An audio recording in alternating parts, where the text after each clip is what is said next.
সবার ওপর রাগ করা যায় না, রাগ করতে অধিকার লাগে। যাকে নিজের ভাবা যায় তার ওপরেই রাগ করা যায়। যাকে ভালোবাসেন তাকে বেশি আপন করতে নেই। দেখবেন যখন সে ছেড়ে চলে যাবে তখন পরের চেয়েও খারাপ ব্যবহার করবে। ব্যথাগুলো একান্ত ব্যক্তিগত হয়। যদি তা প্রকাশ করো অন্যদের কাছে তা গল্প ছাড়া কিছু নয়। মনের ভুলেও কাউকে অতিরিক্ত জায়গা দিও না। হয় সে পেয়ে বসবে, না হয় চেয়ে বসবে। সময়টা আগের মতোই আছে, বদলে গেছে জীবনের সেই আনন্দটা। সবার কপাল পছন্দ জিনিসগুলো পাওয়ার জন্য জন্ম হয় নাই। যে নারী অর্থ নয় সম্মান চায়, উপহার নয় সময় চায়, সেই নারী একজন বিশ্বস্ত প্রেমিকা।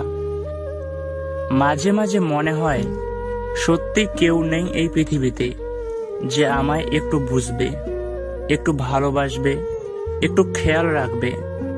কষ্ট হলে বলবে কষ্ট পেও না, আমি তো আছি। সত্যিকারের ভালোবাসা তো সেটাই যেখানে সম্মান, শ্রদ্ধা ও পবিত্রতা থাকে।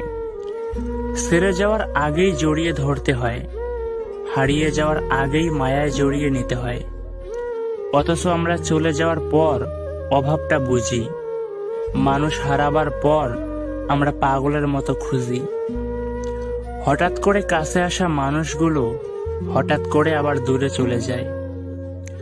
মানতে কষ্ট হলেও সত্য, অধিকাংশ মেয়েই ভালো ছেলেদের কষ্ট দেয় আর খারাপকে ভালোবাসে।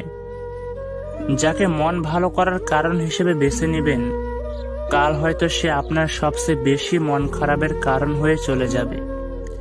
জীবনে এমন একটা প্রিয় মানুষ থাকা উচিত যে বুঝবে আর বোঝাবে, কিন্তু ছেড়ে যাবে না। ভালো লাগা আর ভালোবাসার মধ্যে পার্থক্য কোথায় জানো? কাউকে ভালো লাগলে তার চেয়ে সৌন্দর্যের কাউকে পেলে তাকে ভুলে যাওয়া সম্ভব। আর ভালোবাসা মানে পৃথিবীর সবচেয়ে সুন্দর মানুষটাকে পেলেও ওই একজনেই আবদ্ধ থেকে যাওয়া। খুঁজতে হলে ভালো মনের মানুষ খোঁজো। সবকিছু পারফেক্ট খুঁজতে গেলে ভালোবাসাটাই পাবে না। কাউকে তার প্রাপ্য সম্মানের চেয়ে অতিরিক্ত দিবেন না, তাহলে তার কাছে আপনার নিজের সম্মান হারিয়ে যাবে। জীবনে এই 5টি জিনিস খুঁজে পাওয়া খুব কঠিন: নিজের মনের মতো একটা মানুষ, নিষ্পাপ একটা মন, কষ্টের ভাগিদার, নিঃস্বার্থ ভালোবাসা আর বিশ্বাসী মানুষ। নিজের শরীরকে প্রয়োজনের চেয়ে বেশি সাজিও না, কারণ সে তো মাটির সাথে মিশে যাবে।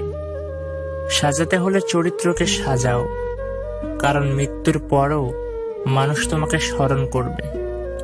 একজন মা পারেন 5 জন সন্তানকে একসাথে মানুষ করতে, কিন্তু সেই 5 জন মিলেও পারে না একজন মায়ের সঠিকভাবে খেয়াল রাখতে।